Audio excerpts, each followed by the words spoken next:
Now that you understand how edges and value acts as the building block for any drawing, we need to learn how to assemble those building blocks in order to form a cohesive picture. To do that, we need to understand how light works. By the way, if you enjoyed this lesson, be sure to check out the full Drawing Fundamentals course at mydrawingtutorials.com/basics. It's designed to teach a complete beginner all the basic skills they'll need to become successful at drawing. Okay, back to the lesson. Let's start with the very basic. When light hits the sphere, the areas that are facing towards the light will be lit up. The areas that are facing away from the light will be in shadow. The border between the light side and the shadow side is called the terminator. The reason it's called the terminator is because that's where the light terminates or ends. On a rounded object like the sphere, the terminator will be soft edge. On a more angular object like this cube, the terminator will be hard edge. There will also be a cast shadow on the ground. This cast shadow is created because the sphere is blocking light from illuminating certain parts of the ground. These four basic elements, the light side, the shadow side, the terminator, and the cast shadow, are the most important part of the shading process. Whenever you render an object, you should start with establishing these four elements by clearly separating the light from the shadow. For example, if I were to shade this sphere, I would first map in the cast shadow, then I would find the terminator that separates the light side from the shadow side. The sphere has a rounded form, so I'll be sure to use a soft edge for the terminator. And then I'll fill in the shadow with an even tone to distinguish it from the light. And just like that, the drawing immediately looks more three-dimensional. Even if the subject was more complicated, the process is still the same.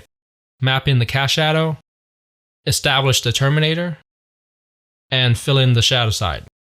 This step is sometimes called the two-value block-in, because you're using just two values, a light and a dark value, to block in the shading. We can add in more subtle renderings later, but this two-value block-in serves as the foundation for all your shading. Beginners often get too caught up in shading the little details too quickly, and they neglect to establish a clear light and shadow pattern. This causes the picture to look less realistic. So if you remember nothing else from this course, remember this. When shading, always start by clearly separating the light from the shadow. And by the way, this is why it's so important to pick references that has clear and obvious shadows. Ideally, you want to have only one light source shining on your subject, creating a clear light and shadow pattern. Here's an example of a really good reference. There's a strong light source coming from the left, creating a clear terminator along the face. And there's a lot of strong cast shadows created by the nose, head, and clothing. Cast shadows are awesome for describing form, and it's one of the big things I look for when selecting references. Here's an example of a not-so-good reference. Even though it's a good-looking photo, it wouldn't make for a good drawing. There's no clear light source, cast shadow, or core shadow. If you're an experienced artist, you can still make this photo work, but if you're a beginner, stick to good references and make your life a lot easier. Okay, now that you understand the importance of separating the light and shadow, we can dive into the more subtle details. Let's start with the shadow side. The occlusion shadow. Notice how the cast shadow is not the same value throughout. Even though it's not receiving direct light, ambient light is still able to get into the cast shadow, causing some areas to be lighter than others. The area that is furthest from the object will be the most exposed to ambient light, making it the lightest. As we get really close to the object, less ambient light is able to get in, resulting in a darker area called the occlusion shadow. The word occlusion means to block or obstruct. So the occlusion shadow is the result of the object blocking off light. The occlusion shadow will often be the darkest value in a drawing.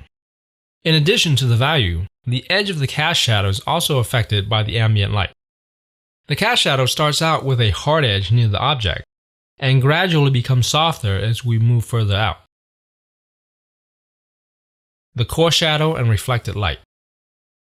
Ambient light will also bounce off the surrounding surfaces and into the sphere, dividing the shadow side of the form into two distinct areas, the reflected light and the core shadow. How much reflected light we see depends on the surrounding areas. Lighter surfaces will reflect more light, and darker surfaces will reflect less light.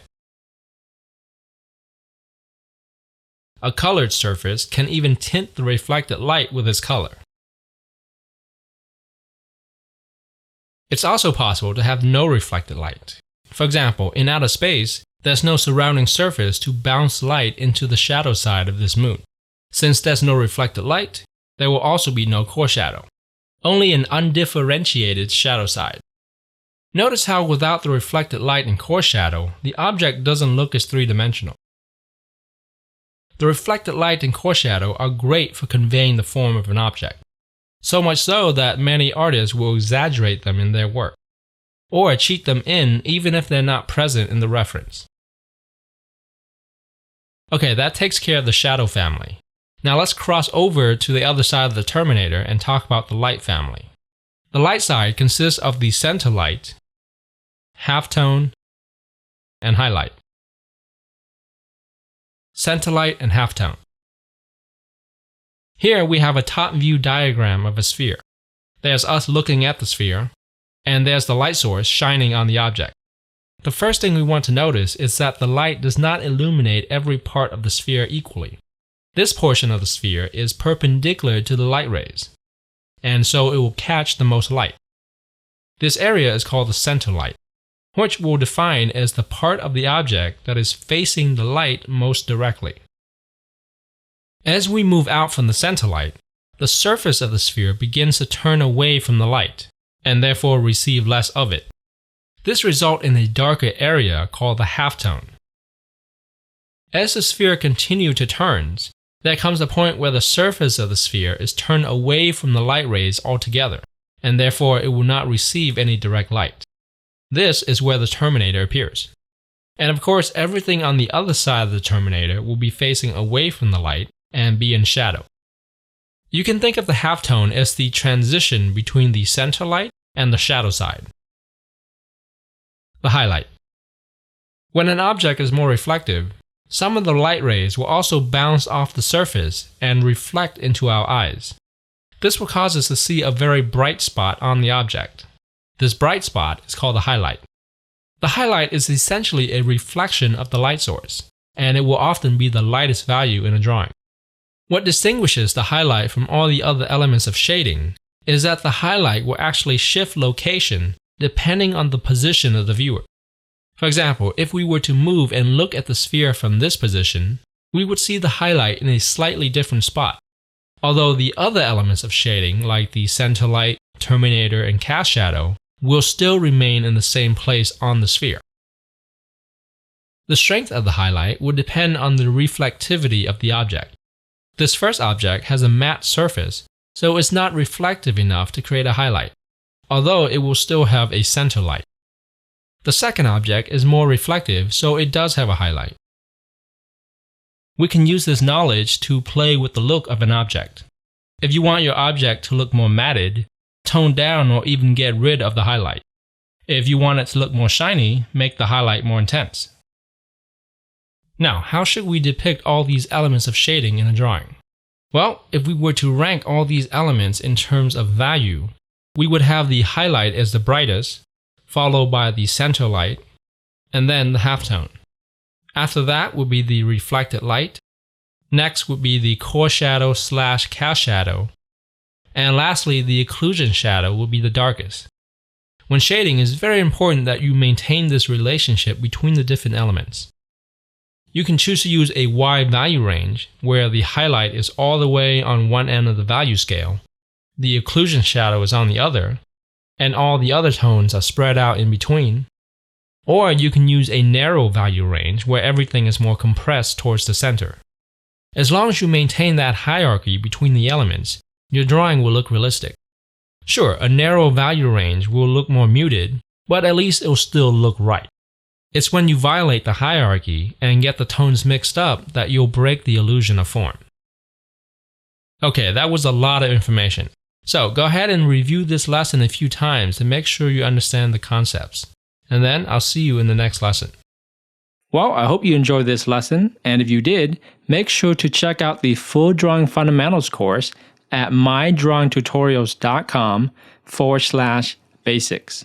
You'll get tons of additional lessons and step-by-step exercises and learn things like how to draw anything accurately from observation, how to construct and draw objects from your imagination, how to shade realistically, and a whole lot more.